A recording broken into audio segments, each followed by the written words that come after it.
यह डिक्टेशन आपको achievers classes की तरफ से दी जा रही है। आपकी डिक्टेशन अगले 3 सेकंड में शुरू होगी। 3, 2, 1 स्टार्ट। महोदय, योजना पर वाद विवाद सच्चे अर्थ में एक राष्ट्रीय विचार विमर्श का अवसर है और मुझे प्रसन्नता है कि सदस्यों ने इसे गंभीरतापूर्वक लिया है। हालांकि इसकी आलोचना भी बहुत हुई है। ऐसी आलोचना सुनने के हम अभ्यस्त हो चुके हैं। पहले इसका लक्ष्य योजना का विचार ही हुआ करता था। सौभाग्य से वह बात अब नहीं रह गई है और हम विकास की ऐसी सीढ़ी पर पहुंच चुके हैं जब मुझे आशा है कि सभी दल योजना के विचार का अनुमोदन करते हैं। कुछ ने योजना के कुछ अंशों का अनुमोदन किया है और अपनी आलोचना अनेक कार्यक्रम को लागू करने के तरीके के लिए सुरक्षित रखी है। कई सदस्य ऐसे हैं जो योजना के हमारे ढंग को बिल्कुल पसंद नहीं करते।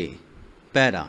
अब यह स्पष्ट है कि हम में से प्रत्येक व्यक्ति के रूप में नहीं बल्कि दल के प्रतिनिधि के रूप में कुछ विचारों के पक्ष में है और कार्य संचालन के किन्हीं विशेष तरीकों को पसंद करता है।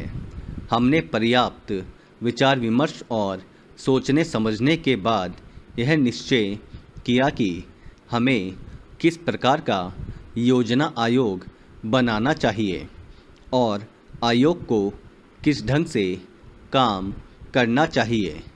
योजना आयोग में निर्दलीय, स्वतंत्र विचारों वाले और गैर राजनीतिक विशेषज्ञ होते हैं, लेकिन वे पूरी तरह से योजना के लिए जिम्मेदार नहीं होते।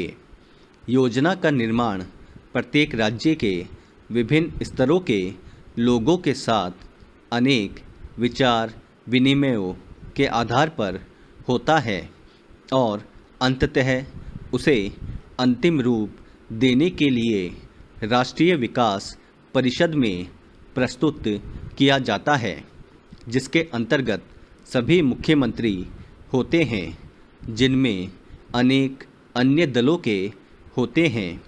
वे मिल बैठकर अपने विचार व्यक्त करते हैं।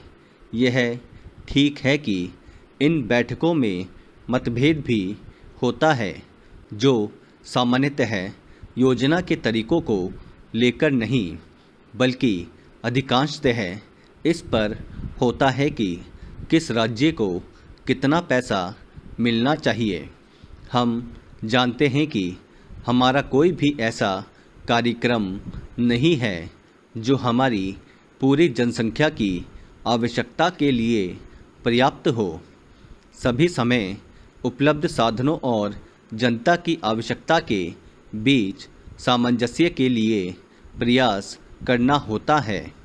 यह सोचना होता है कि क्या किया जाना चाहिए अथवा एक दूसरे क्षेत्र के लिए क्या किया जाना चाहिए।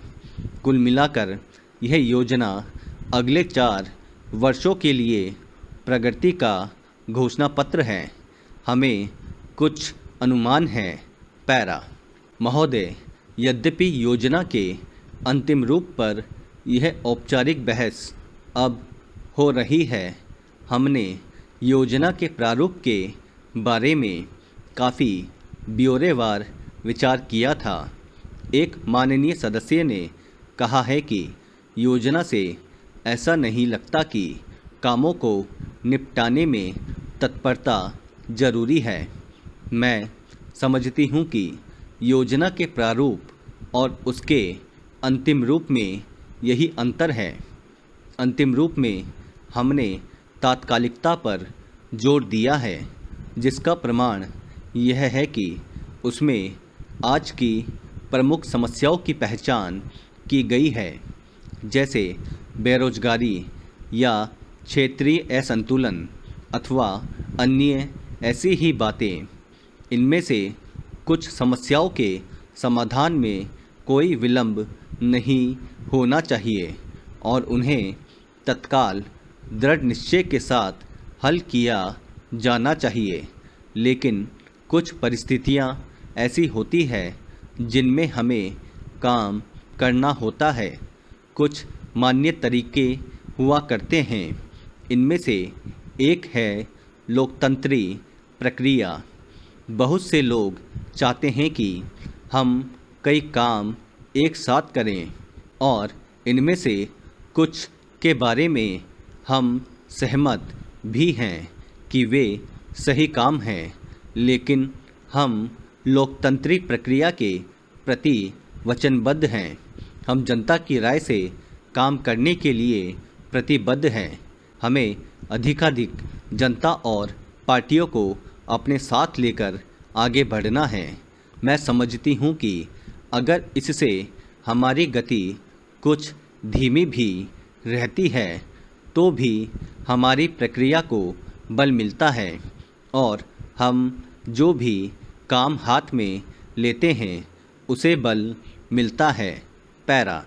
दूसरा तरीका मिश्रित अर्थव्यवस्था का है, जिससे शायद कुछ लोग सहमत नहीं हैं, लेकिन जिसे हमने अपने लिए निर्धारित किया है।